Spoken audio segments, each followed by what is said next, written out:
очень такой раздолжительный воин, решил это в таком возрасте, когда ему 50-60 лет, и решил духовными практиками заниматься.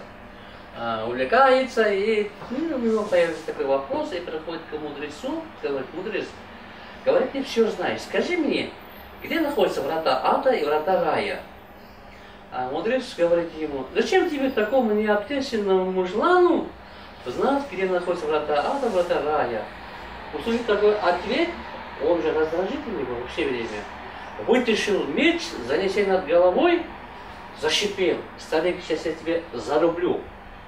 Тогда мудрец сказал: вот сейчас ты открываешь врата ада. Да. Понял воин и поклонился, и попросил прощения, и сказал: вот сейчас ты открываешь врата рая. Да, это мы все сами задаем. Осознанно, неосознанно.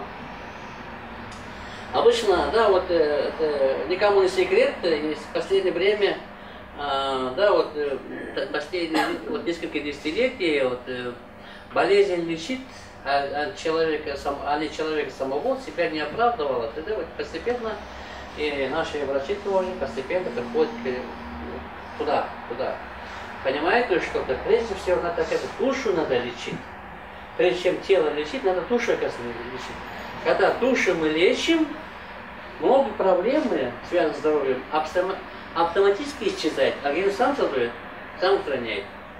Часто такие новообразования появляются доброкачественные из-за чувствительности, восприимчивости, через непрощение, обидчивость такие.